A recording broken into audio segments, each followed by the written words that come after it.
I think you ought to know. That Men's Radio. The place where men and women really speak. Oh man, what a show. It's Men's Radio. This crazy show is on 3 times a week. Now Russ and Phil are there to help with all your cares. We laugh, we cry, we talk like grown-ups do. But if you're sad and low, it won't cost you no dough. Men's Radio, that's the place for you. With Russ Kane and Phil Dave. That is the song sung and all musical arrangements by Ray Gelato. And just want to send Ray our condolences from the Daily Show from Men's Radio Station. Ray very, very recently, just the other day, lost his mum, who I'd met on several occasions. And, it's an upsetting time, but Ray's doing okay. But just wanted to say that to Ray Gelato for losing his mum. And your grandma, is it anniversary of her passing? Young Phil That Dave? was, thank you. That was yesterday. Yes, yesterday marked 21 years. Wow. And there's very scarcely a day that goes by where I don't think of those that are no longer with us. So, yeah. What anyway. You mean like the Prime Minister was in for 40 days? That one? Yeah, exactly. Do you know the worst thing? I can't remember her. Isn't that awful? I can't remember her name. You mean Liz Truss? I absolutely could not remember what her name was. Isn't that embarrassing? Whoops. Well, I mean, it's understandable, I'm afraid, sadly. She wasn't exactly easy come, easy go. Now, a little bit of a loaded question. I think I'm going to move myself because I realise I'm looking a bit like a victim at the moment, aren't I, with the lighting? I don't know what you're looking like. For reasons of security, he wanted to remain anonymous. Yes. We'll talk amongst yourselves for 2 seconds. I'll hear you. I'll take this off. Yeah, there we go. He's gone. It's just the lighting. Yesterday, I was about to ask Phil, entre nous, how he's feeling. Because Screen Jesus Christ. Screen Queen, Chantal Ricard, OBE, took us out. Well, we tried to get together for Christmas, the Friday gang. The Friday gang tried to get together for Christmas. And then what with COVID and what with people not being well and diaries just not matching, we couldn't do it until last night. When 4 of us, the Friday gang, which is myself, Chantal, Phil Dave, and lovely Leslie de Misa, met up at Chantal's regular hang, which is BAFTA on Piccadilly in London, if you're watching this abroad. And I have to say, but we met at 5:30. There was just the 4 of us. 4 bottles of wine later. Yeah. And we just had nibbles. We didn't eat. Holy God. I don't remember much of it. Who's watching now? What have we got going? We got Barry J. Allen for The Flash. Good afternoon, all. Got Robert Van Buren. Hello, Russ and Phil. We got the ever reliable Paul Claridge. Good afternoon, everyone. I'm tuned in before my late shift starts at the DIY shop in Putney. Oh, look, you've gone to a study. You've gone to your father's study. This is very good. Lots of things I don't remember, says Elizabeth Green in New York City. And then we've got afternoon all. I'm covered in uni paperwork, sounds disgusting, about linguistics pragmatics. 2 hours of work put in today. Well, come on, Em. Come on, Em. You can do this. Good work. So my question was, well done, Em. My question to you was, Philip, don't know your middle name, Dave. James. Of course. PJ and Duncan. How are you feeling? I'm actually reasonably chipper today, actually, it has to be said. Yeah.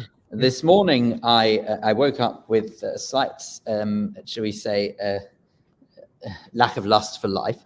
But at the same time, I don't actually attribute it, would you believe, to anything from last night. No, genuinely. I know this is very easy for me to say, but I genuinely don't, because I actually felt a bit rough around the edges, but not for that reason. But luckily, it was a passing moment. Are you feeling better? Are your edges smoothed? Oh, absolutely. Now it's smoother than a yes. So that's yeah. Emma Webb. Thanks, guys. Love you too. As a matter of fact, what a good band they are. You too. Can't bear them. Absolutely can't stand them. I can't bear Bono. God, I just can't stand him. Oh, you too. Yeah, you too. I don't mind the band. A couple of nice tunes. The rest of it. You see what I did there? That was a joke. Yeah. Did you ever? I got it. Did you ever see Bill Bailey when he was taking the mick out of? It's the Edge, isn't it? His name's I have no idea what his real name is. Probably Edward Edge. Terry Edge, don't know. And when he takes away all the effects of Bill Bailey's just a genius. He really is. And he took the piss. You might not necessarily find his comedy that amusing, but I have to say he is absolutely. I find him hilarious. I find him hilarious and so talented. Yeah. Oh God, I forgot to plug the power in. Hold on. Oh dear. Keep going. Now, it's very strange you say that because I just noticed exactly the same. When I thought I just plugged it in just now, it wasn't plugged in. But anyway, never mind.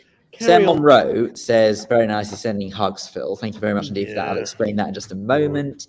Paul Claridge says, hey, Phil, my middle name is James as well. Excellent stuff. Well, in that case, Paul, we're in good company. You're married at first. Married. So, there you go. Hang on. The reason why Sen may be saying that, which is terribly kind of him, is that I posted on social media earlier on this week that I was having a bit of a rough interlude. You need to explain this, boy. I'm trying. Having a bit of a rough interlude is the best way of putting it. And what occurred was, there you go, Paul Claridge has also chimed in on that. It says, Phil, following your post on social media a couple of days ago, have to ask, how are you? Now, first of all, who cares? I want to make it very, very clear. Oh, my mother's watching as well. Hello, Mum. Right, okay. Want to make it very, very clear that I am absolutely fine. Thank you very much indeed. Everyone who messaged, who asked. I know that Kimmy messaged as well, which is very nice. The problem was, is that I had to be slightly cryptic with what I put out there. The reason being that the problem is that it was something to do with work. And I couldn't be too explicit in what the problem was, because there may be people from work who were looking at the social media who may be able to see the details of it. And even now, I know that some of them watch this, so I'm not going to go into too much detail. But let's just say that it was a bit of an unpleasant interlude at work, kind of got to me a little bit more than I was hoping it would do. And it was just a way of venting frustration. Contrary to what anyone was thinking, I wasn't having any horrible thoughts or anything like that. So I'm really sorry if I gave that impression, but I'm very, very grateful. Well, you did. Not only did you give that impression, but the picture in black and white for full Pressburger effect was like, oh my God. And even I was concerned. I'll be honest, I wasn't that concerned. I was vaguely concerned. I got other things to do. I got to get. Well, I think the main thing you were worried about is who the hell was going to co-present the show on Friday. That was basically. I thought, have I got time to go to Bushy? Oh, then I got to drag all the way over to your parents' home, which is an hour and a half for me to sit shiver. Can I do it? I'm only going to go the one night because I've got other things to do. The whole thing, am I going to get dragged in to give a eulogy? I mean, I just haven't got the time. So I'm glad you're here. Actually, out of interest, though, I always think one of the biggest problems with eulogies is that people don't get to hear them. So not the people who should get to hear them. So out of interest, what would you say if you had to give a eulogy about me? Because I think it's important. He's gone. Let's eat. That makes sense. I think that would be it. He's that gone. Explains Let's it eat. That's kind of it. And can I have his hat? Here's the thing. Last Friday, a week ago, I was toying with the idea if ever I had to write one for you, I'd probably just say something along the lines of, well, you can't win them all. There you go. Yeah. There you go. Well, you just go and go, that's life. Let's eat. Or not. Or not.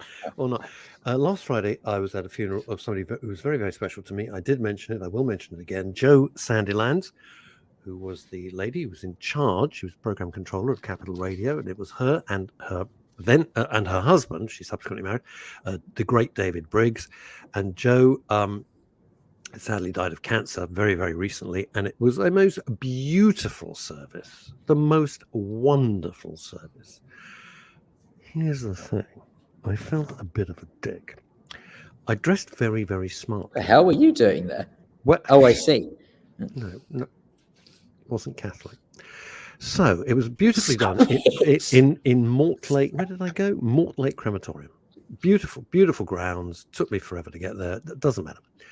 And the eulogies were just fantastic.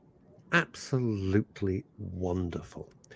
And it was so touching, and it was so accurate, and it was, as well as being touching, it was so funny, because Jo was a real larger-than-life character and a huge role model for women who were trying to break through in the media. It was 1984 when I joined Capital Radio. Jo was in charge. Incredibly rare for a woman to be in charge of an entire radio station. She was innovative.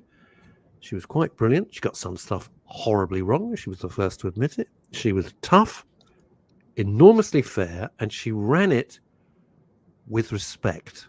We respected her, and she respected us, unlike what subsequently happened when they tried to run it on fear and a slave to the share price in the city, which is never the same thing. But she was a great woman. It was horribly sad that she passed. She'd just had their first, Matthew, their son, had just had a baby. And it was like she was Grandma Jojo, and it just happened. Tiny baby, so they didn't spend any time together. It was just horribly sad. What is Asa saying over in northeastern United States? I've given a few eulogies, but I know that's a southern state. I know. I don't know how they speak in northeastern. I don't know what the accent is. I think it's because Asa goes around wearing the hat. It's the hat. You see the Stetson. Immediately, I'm in like South Carolina. Stuff, I'm in like, a bit weird, Alabama. Because I bought one of those hats when I was in Colorado, and that's not exactly the deep south. Well, no, it's not. It's not even the Midwest. Where is it? North? I don't know. It's like more central, isn't it? I've given a few eulogies. They always leave me in thoughtful contemplation and review of my own life. Well, your eulogy, hello, everybody. I've flown in from England. He wore nice hats. Bye. That'll be it. I think that's it. I think that would do. What's Paul Claridge saying? I haven't read it. I forgot to say how brilliant you were on chewing the fat on Wednesday night. Jim Davis did a great job sitting in for Miss Good. He did. Joe Good's. I didn't realize Joe Good, who's a mate and a mate of Phil's as well. The lovely Joanne Good, Joe Good, ex-Crossroads, and she suffers from asthma. I had no idea. She was really lumbering under asthma, and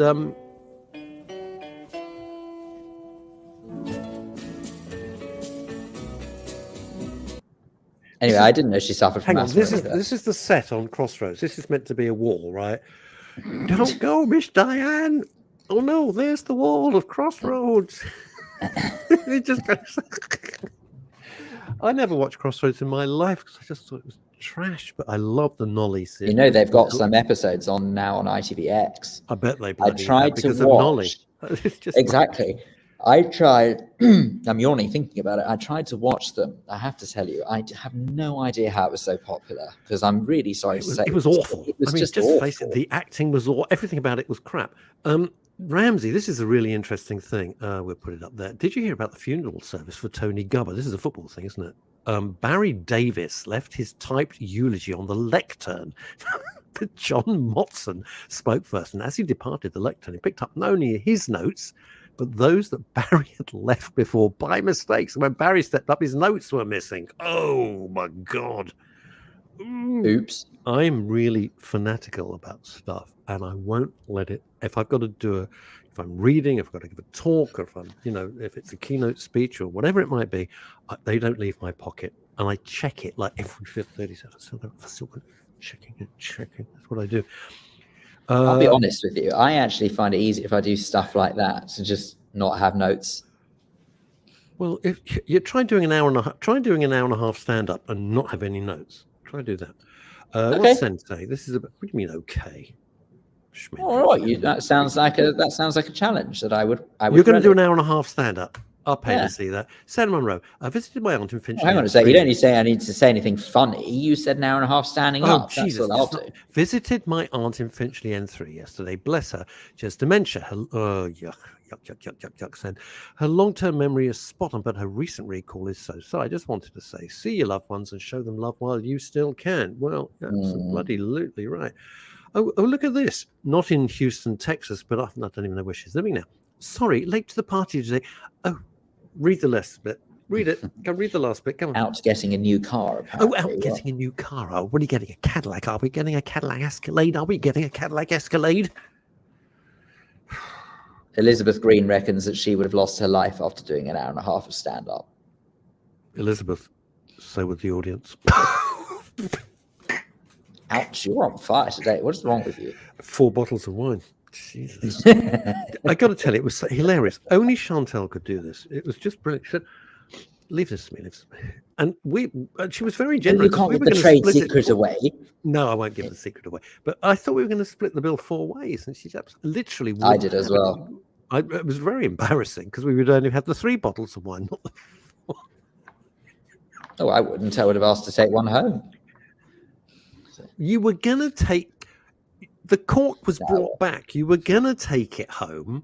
And I then Chantal went, just have this, Phil. Oh, okay, but there's 2 trains of thought here.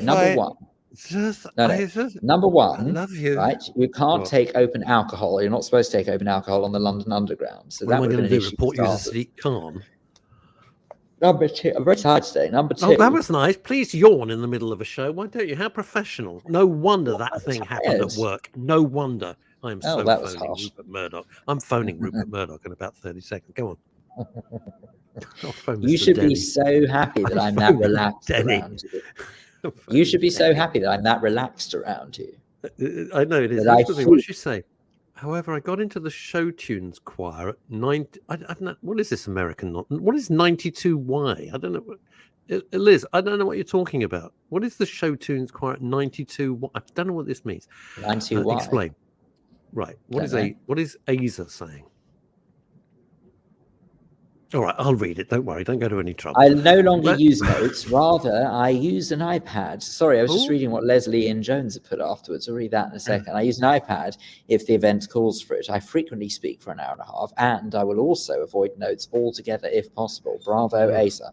Well, that's good if you know what you're doing. Leslie Ian Jones is on the border of being absolutely hilarious here, saying an hour and a half of Phil, the eulogy would be the comedy died tonight. The ashes will be handed on to the Australians to get them as far from us as possible. That's rather rude.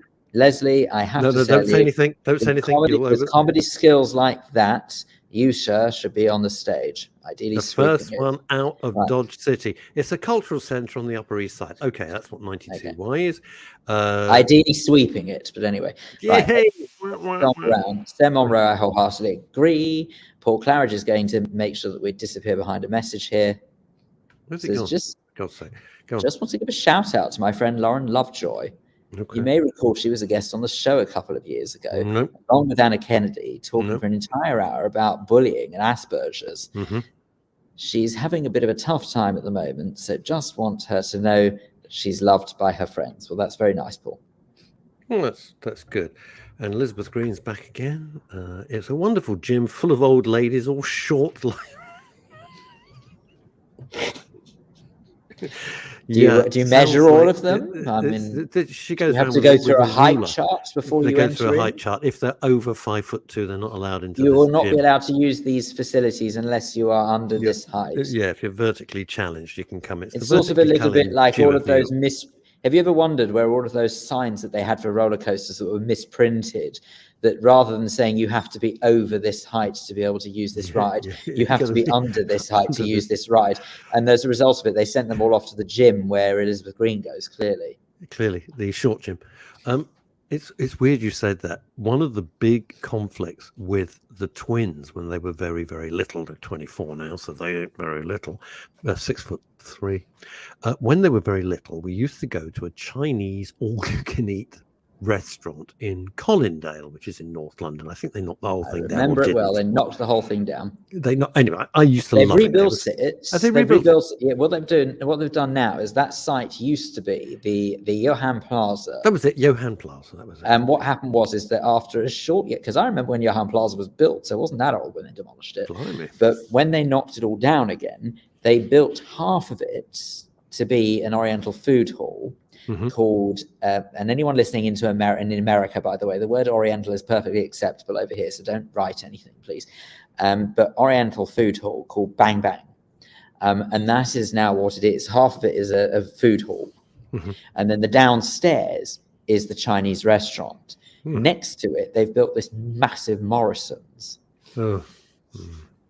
In a recent survey, I have to say Morrison's did not do well. When I lived in northwest London, I used to shop at Morrison's. There was one near the BMW mini showroom. I used to go there, but it didn't do well. Oh, the one in Staples Corner or whatever. Not Staples, Sterling Corner, I think it is. Is it Sterling? Oh, I don't know, but I know what you mean. Anyway, it doesn't matter. Anyway, the point was this. There was an all-you-could-eat Chinese restaurant, and there were two prices, adult and child. And they did have a height thing, and if your child could not fit under the little bar that they had to pay full whack as an adult. And at that time, the twins were growing disproportionately. One was growing much taller than the other at that time. They caught up eventually, but they didn't. And so one was very upset that he had to go through the child's thing. We weren't upset because we paid less. And the other one was like, I'm grown up. So it was caused a thing. Where we got? Here we go. Do you remember the parking fines in Morrison's? Asked Linda. Yes, I do. No relation. So what happened was with that particular story is we went out for Chinese New Year. We used to do this as a little collective of our streets because a couple of our residents in the street were Chinese. So we always used to get together for Chinese New Year. We'd also go out for Christmas.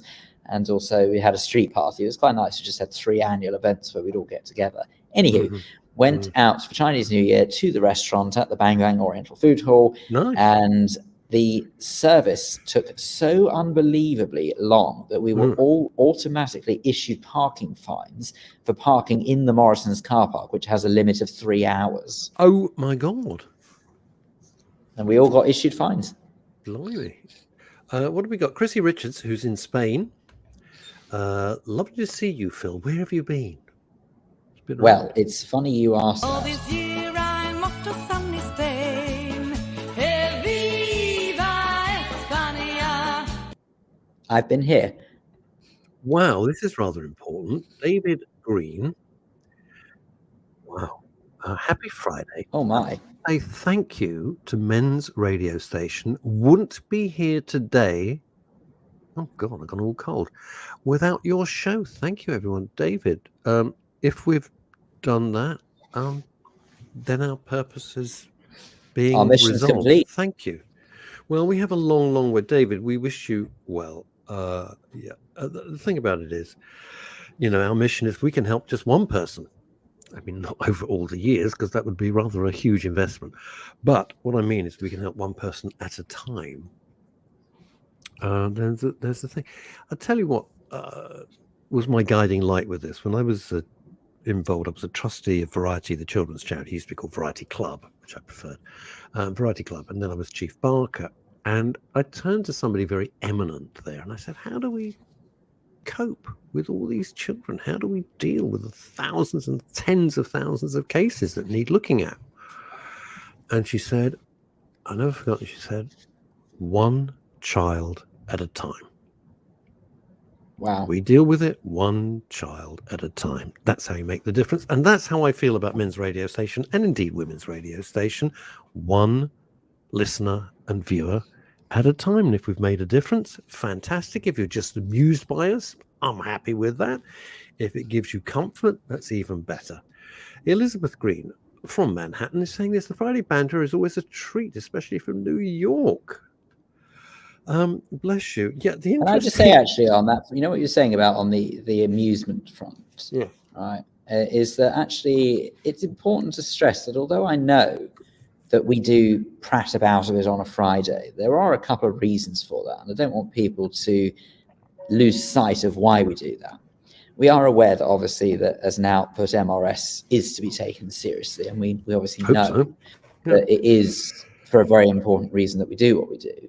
But the reason why we try and have a bit of a laugh on Friday is for 2 reasons, actually. I'd say number one, it's towards the weekend, so therefore it's naturally going to be a little bit lighter.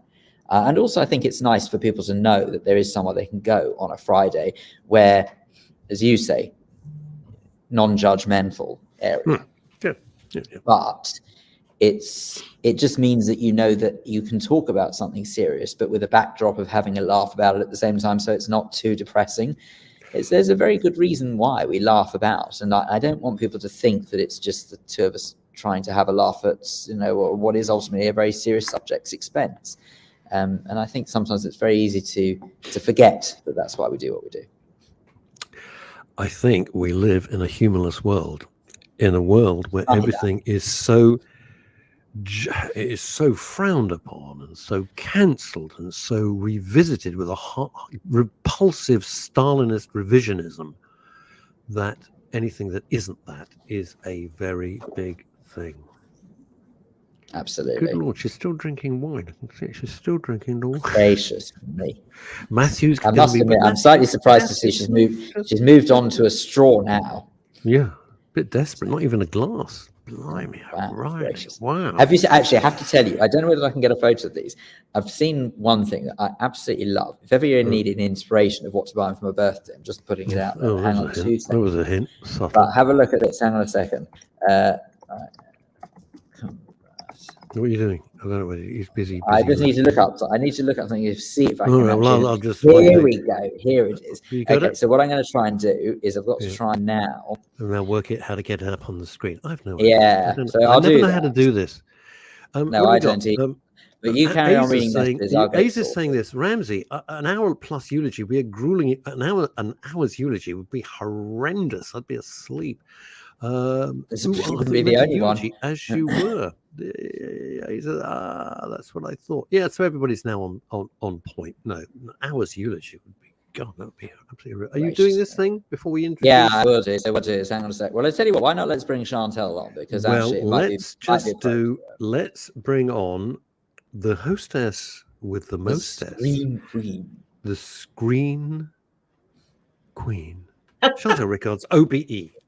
Ta-da. You are a pair of shockers. You really are. What is going on with your sweater? This sweater's great. This is like, I'm going to do this. This is your sweater. Second, if any part of what we said been untrue. Now, let me show you. I know what you've been saying about me behind my back. No, you don't. No. Phil. It was Phil. It wasn't me. It was Phil. Wasn't me, miss. And then, well, Ramsey, the thing is, he can't just do to this. Show you, by the way.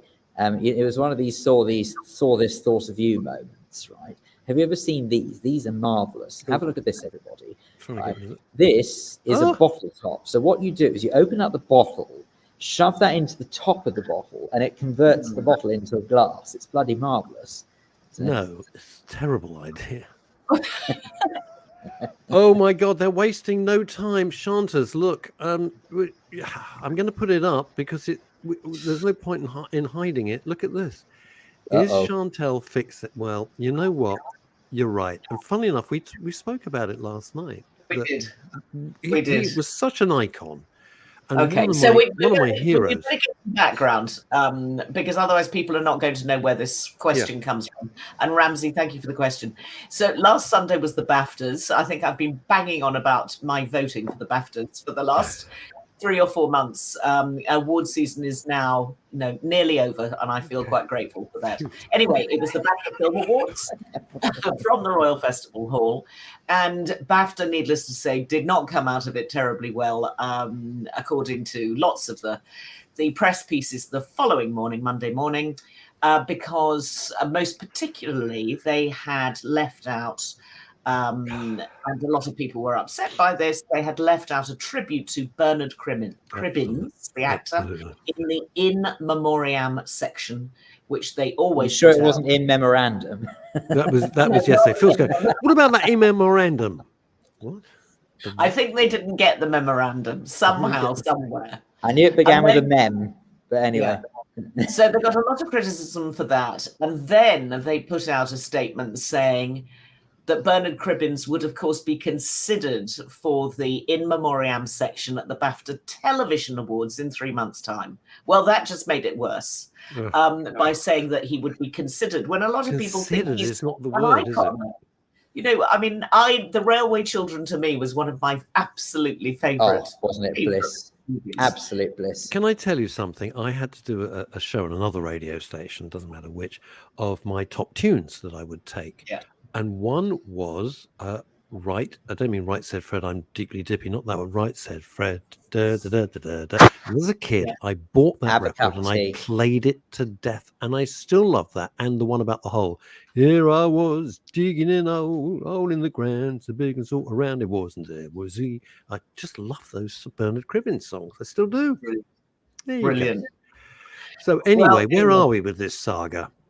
So, well, the saga rumbles on, and BAFTA got a lot of bad publicity. They didn't feel that the show had gone terribly well, that poor old Richard E. Grant wasn't terribly confident, so he came across as being very nervous, that Alison Hammond, who I don't think was particularly well cast as the co-host, didn't really cut it for a sort of filming audience. Can I ask a question?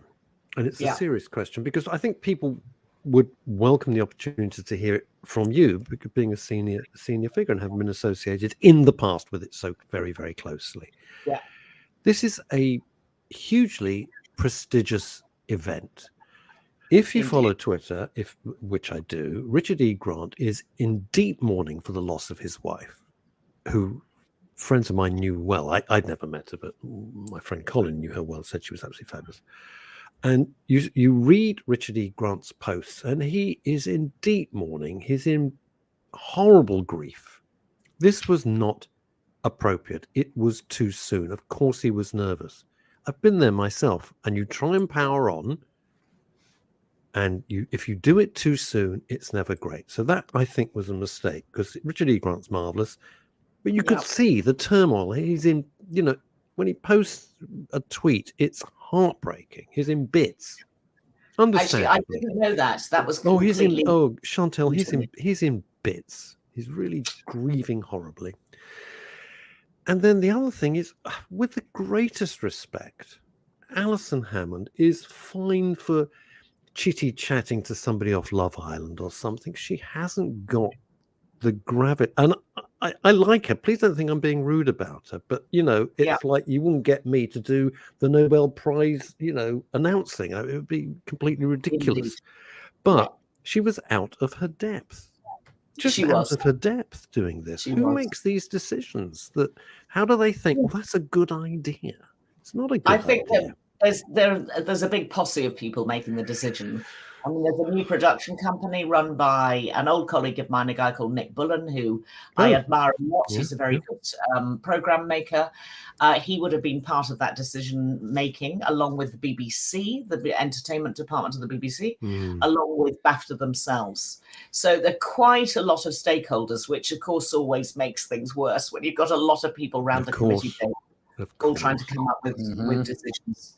I think Alison wasn't. I mean, of course, she would say yes to being offered such a sure, of course. But actually, she probably shouldn't have been offered it. To be honest, she wouldn't have been my choice.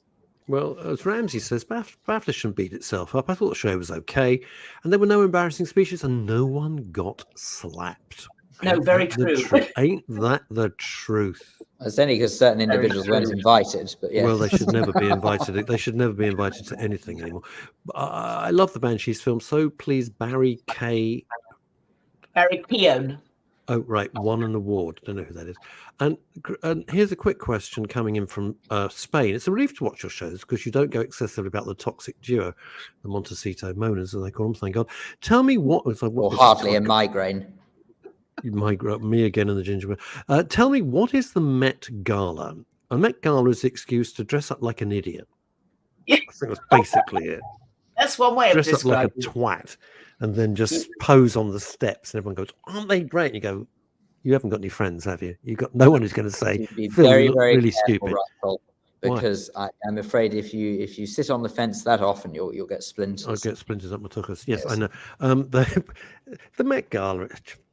Just to me, it's just the Met Gala it's just a meeting of egomaniacs. But there we are. That's just me. What do I know? Is Met Gala like the equivalent of Vanity Fair then? No, the Met Gala is the Metropolitan Museum of Art, and they have a big fundraiser. I think it's a fundraiser. Almost sure it's a fundraiser. Must be. Once a year, and it's known as the Met Gala, and it's very much people in the fashion world, the art world. Everybody turns up. And the look at me world. that world. Oh, right. No, I happily admit I know nothing about that. Oh, really? The photos doesn't interest me at all. But there's if I knew how to do, I can't do it because I don't know how to get photos. There's a photo. No, I can't even describe it because I'll get hysterical. But it's a dress, and the caption that came with it years ago. She thought she looked fabulous. The caption was, "This is what happens if you drink too many Guinnesses before an event." the design is just speaking of just the design terrible. of, I mean, I'm still reeling from what that individual Sam Smith looked like. Well, let's not go there because we'll be accused of being this, that, and the other.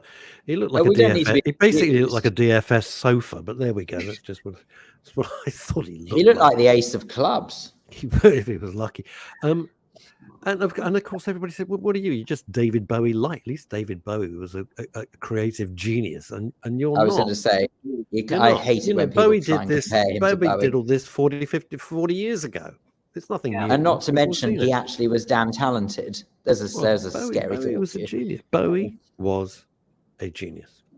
Anyway, I think we're getting slightly off topic here. Okay. We forget ourselves. It's obviously now as it's hurtling towards the last half of the hour. It's time for this.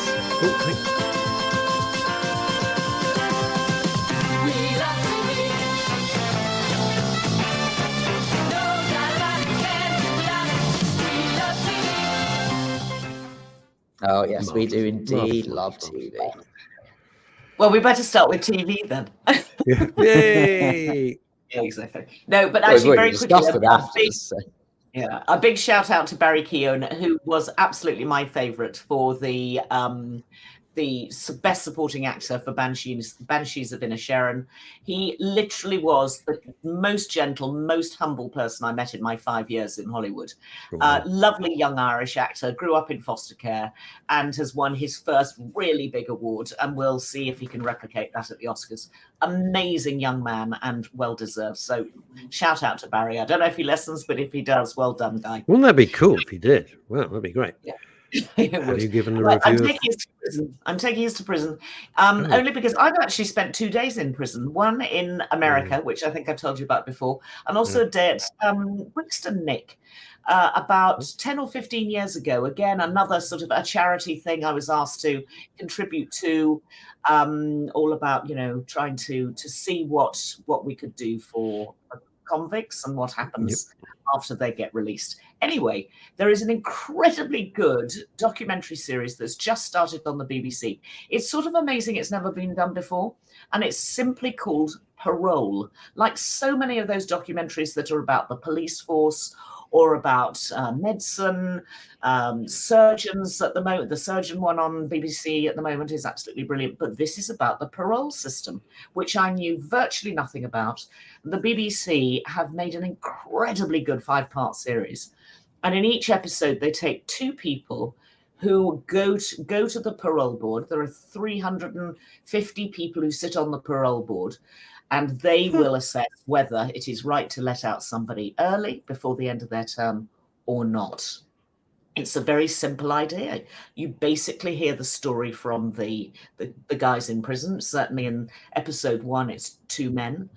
You hear their story. You then hear from the people on the parole board. You then hear from the social workers who work with the guys in prison. And then the great payoff is you find out whether they are released early or not. You don't get too much further into what happens to their life afterwards, other than a little bit of text at the end of the screen. But it tells you so much about stuff that I don't think any of us really understand. And it's really worth watching. And the big thing is about redemption and whether people can get better and whether they can change their behavior. And whether we, if you've watched it, do you think that it's possible? I haven't seen it. You've seen it. Do you think? Or no? It was really interesting that one of the guys, I thought he should be let out. He'd been in for 25 years for murder. Blimey. And I thought he should be let out. And there was another guy in there who was a fraudster who basically conned women. He'd been a con man all his life. He'd been conning women out of their money and had been locked up because people felt that he was a safety risk to other women because he was just do it again. He'd do it again. And I won't tell you which one gets out and which one didn't get through the parole board, but the way that the story was played through, I was going up, down, go lock, no, keep them, don't, keep them locked up. No, he should go home. No, keep them locked up. And right through to the very end. And in fact, the one that I thought should get released early did, and the one that I thought should stay in did. And I don't think I was manipulated by the BBC. I felt as though... No, you see, I was just going to use the word manipulate because I get very... No. I tell you why, because I get very, very frustrated with programs like that use perception to play against somebody. And the classic example I give for this, and it's obviously sort of a similar ilk, except this is obviously more fiction, is the drama Bad Girls. You remember Bad Girls on ITV, which was a brilliant, brilliant drama. But of course, it was deliberately written from the point of view of the convict. And what it did is it made you feel almost sorry for the convicts and make you think that the prison officers and those who were keeping them under tight regulation were the evil ones in all of this. And yet hardly an episode went by where you weren't on the side of the convict. And it was obviously clearly deliberately written like that to skew one's perspective of what you think of those who are in prison. So I have a real issue with stuff like that, because to me, the bottom line is if someone has done something wrong and they've been convicted for it, well, then there's a reason for it. No, I get that, Phil. But in terms of the manipulation of the editing process, clearly the editor knew what the result was. So he has cut the program in a particular way, knowing what the ending is going to be. And having said that, I had but we never found out what she the last 5 minutes of the program. Almost. You froze then. It was exciting. It was very exciting. It's a bit of a cliffhanger. Very exciting. Now, by the way, I'm sorry, just to digress for a second, there's a huge tomato. You won't have seen this, but that coming running down the right-hand side of my screen, there's a huge debate about tomatoes going on. Oh, yes. All right, so let's just deal with this very, very quickly. Are they a fruit or are they a vegetable? I'm really sorry. The tomatoes are all in the Netherlands. This is started by Chrissy Richards in Spain. The tomatoes are all in the Netherlands, right? The drivers say it takes too long to deliver them to the UK. Anyone who spreads Brexit has no part to play in the current food shortages is sadly deluded. Can I also add to that flowers, which is insane what's going on with the price of flowers? Incredible. Really? Oh, nuts. You're not getting flowers this evening. Just telling you. Can't afford it. I actually can't afford it. It's just gone insane. No. It's gone insane. I use my lovely little local one-off florist and down a little tiny side street, and we have long talks about it. And a single orchid, or not orchid, I can't think of the lily. Single lily. Yeah. Wait for it. £9 now, and they're hardly making a profit. No, they're hard. It started off at £4 each, and it's because of the heating costs in Holland, etc. It's gone. They're embarrassed. They're really embarrassed. So that was that. I've completely forgot what I was going to say. Carry on. Carry on. I've got absolutely no idea. About the price of flowers and the price of tomatoes. Yeah, the tomatoes. Oh, yes, the thing I was going to say about everyone going on about the shortages. Does anyone remember seasonal food? Food is seasonal. It is our greed and our need for instant gratification that we always say we'll have any food anytime we want. Yeah. Because it's forced. We used to have food that was in season. Just saying. Yeah. Better for the planet. David's worried now. Maybe I should increase security on my greenhouse. Right, back to the glass. If you want a very quick recommendation, it's not for you, Chantal. You won't like it, and Phil won't like it. But if you used to like The Twilight Zone, and also another series called One Step Beyond, not the Madness song. There was Twilight Zone and One Step Beyond. Creepy Individual Tales. This is a series on Netflix, I think, by Guillermo del Toro, the film director. And it's his series. There's 8 in them, and I'm working my way through. And they are tales of mystery and horror and scary. So scary. I am literally at some point having to put the sound down, and I'm doing this. Brilliantly directed. Oh, they're extraordinary. They're 1 hour. They look like movies. They feel like movies. The acting's off the scale. They're nasty. Not for the faint-hearted. If you're faint-hearted and don't like stuff like that, don't. But it's called the Cabinet of Curiosities, and it's tip-top, but creepy and scary. Very scary. Sort of sounds a bit like the horror version of Tales of the Unexpected. It is. Imagine that, but really ramped up. It's horrific. Oh, yeah. Anyway, there we go. There we go. Interesting. Well, you know, that sort of genre is not really up my street, but Guillermo did yes. on Sunday night for Pinocchio. Yes, there we are. Now, here's a big question for you. When people are asking, did you enjoy The Whale on Monday night? Chantal regards OBE. The Whale. Well, I went with a young woman who I thought had a terrible cold because she seemed to be sniffing all the way through the film. And I said to her at the end, "Are you all right?" And she said the film had been so triggering for her that she'd cried all the way through it. And I had completely not understood that was the effect it was having on her. And she felt that the story of this man in The Whale, played by Brendan Fraser, about this, he is supposed to be a 600-pound man. That she watched it and saw it as a 2-hour story about self-abuse, and that this man was basically trying to kill himself, and that she was just watching a very slow suicide, and it had really affected her very, very badly. I thought it feels like a play because it's based in the man's sitting room, and he can't. It was a play, wasn't it? It was initially a play. Now that I didn't know. That's it was initially a play, which is why I didn't know you didn't know that. That's why it looks like a play, because it was. Was it set in Wales? Yeah. Not set in Wales. No, it's not set in.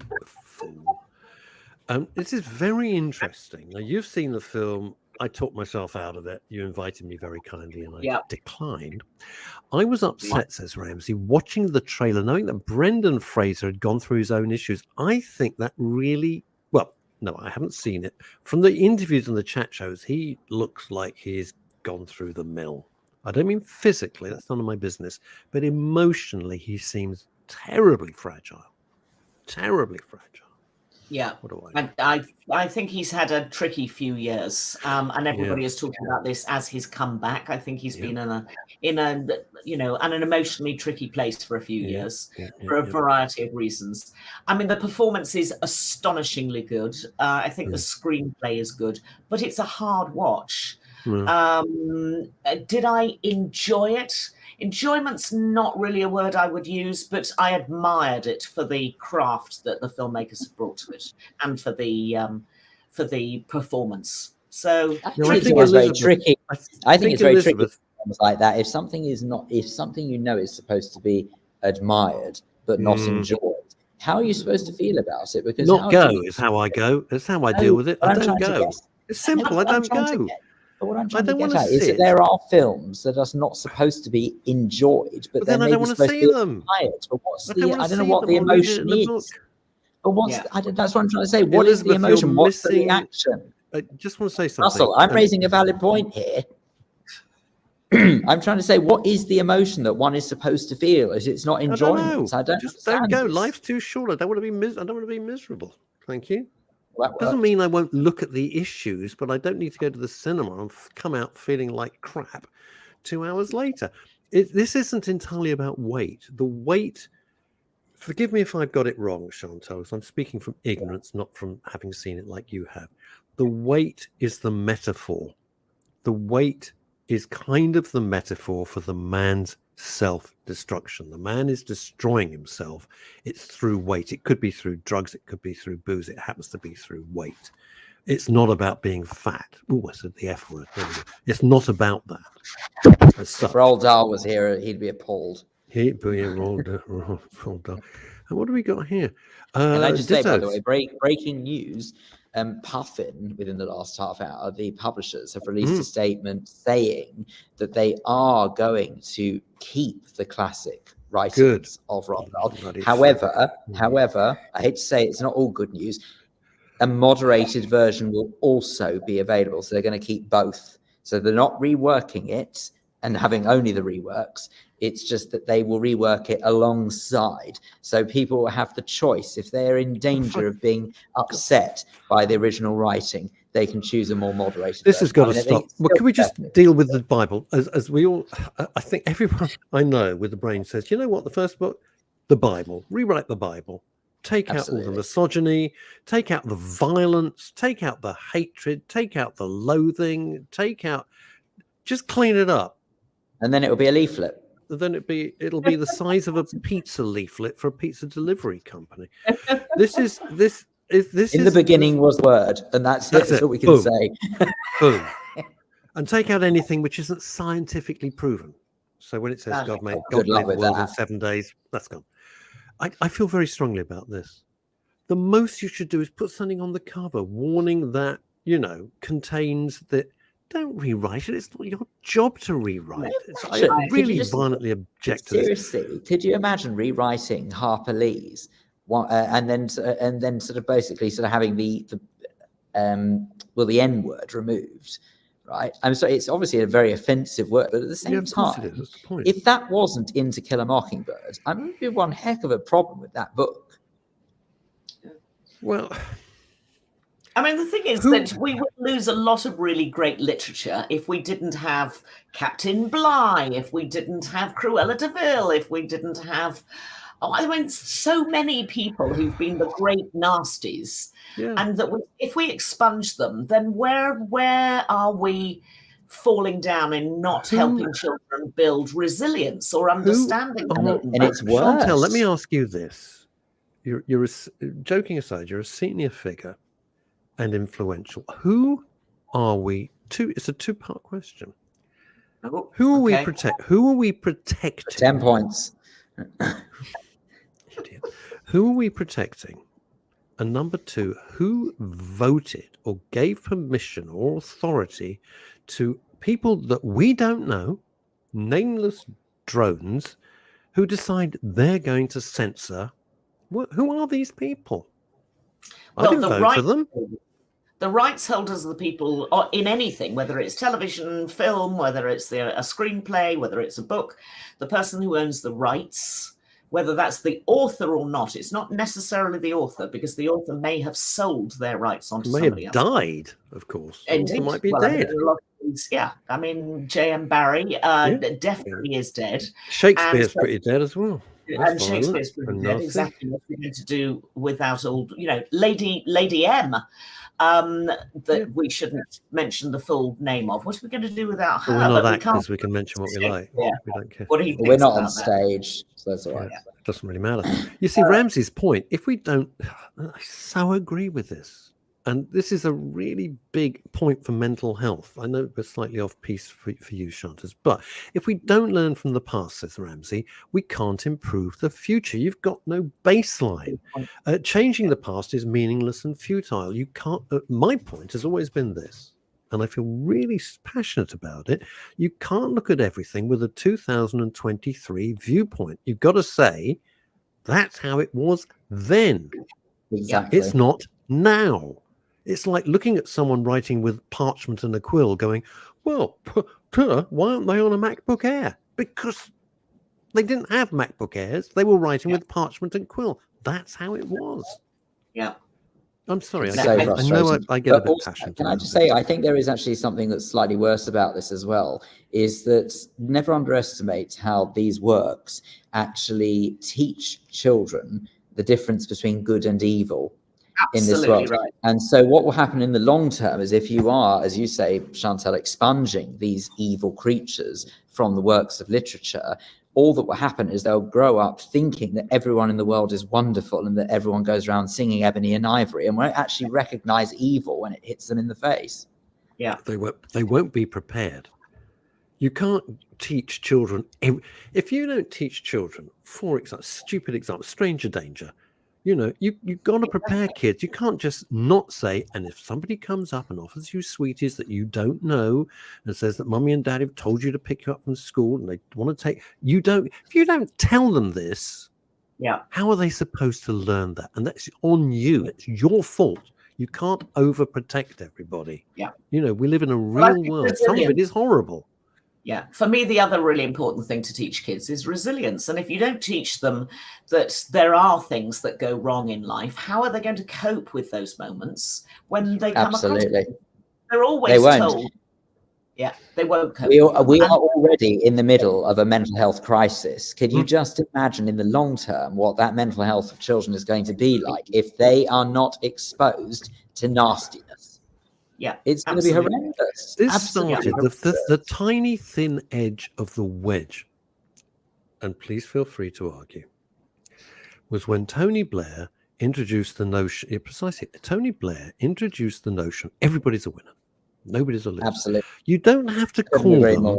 You don't have to call them a loser. I can't run. I'm useless with anything to do with sport. I know that.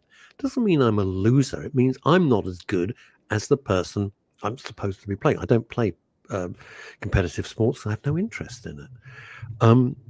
But you're not a loser. So if you're in a race, it's no good saying you're all winners just because you stood there with your egg and spoon. You're not. You took part in it. You know, Johnny Smith at the front, he won the race. The end. Yeah. It's not the end of the world. Yeah. We're not all, I mean, one can't all win at everything. This will take away ambition. If you tell everybody that they're all the same and they're all perfect, then where is ambition? Ambition just goes out of the window. I don't know. It's a really tricky one, but I think you're right about not. But you know, Chantal, we have been led down this road by the woke brigade, or call them what you will. I call them Stalinist revisionists. And to say, oh, it's tricky. It's not tricky. Leave it alone. Well, I was going to say, I wouldn't mind if there weren't some pretty serious issues we have to sort out in the here and now, rather than trying to correct the past. That's the thing. But it's much easier to do that. Isn't it easier to rip down a statue of somebody you've never heard of for a cause that you really haven't looked into with any great depth than sort out knife crime? Of course it is. Tell me about it. Can I just say, sort of as a finishing note to this, because obviously, Chantal, we obviously need to just end on a couple of quick fire suggestions of TV, which you haven't done very much of. But as a sort of a finishing note, I'd say that the thing that drives me mad is this correcting of how we've thought is actually quite dangerous, because sort of what we thought was acceptable in the past to now sort of say in one go, this massive rethinking of everything, from whether it's the way that people identify with gender, or even if it's something as trivial as the way that you pronounce the name of a car. Okay, it's getting tiresome. It's really irritating. For example, the number of times now we used to hear these adverts where if you think of Hyundai, apparently we're wrong. All these years we've been wrong. It's Hyundai, apparently. Well, no, it's not. It's Hyundai. It's always been Hyundai. Well, you're going to buy it or you're not going to buy it. That's all that matters. Where the hell has this come from? Rest is when they start talking about things with IKEA, it's IKEA. No, it's not. It's IKEA. It's been IKEA since the dawn of time. What the hell are you talking about? What are you going to say? Next VW is really pronounced "were." Like, what the hell is wrong with you? It is absolutely ridiculous. So anyway, quick fire suggestions. I do love the fact that on social media they've renamed Harry's book Spare as WAAAAAAGH. Just making me laugh so much. And I thought you weren't going to talk about them. I didn't. I just talked about Right. Some very, very quickly, some quick fire fabulous things.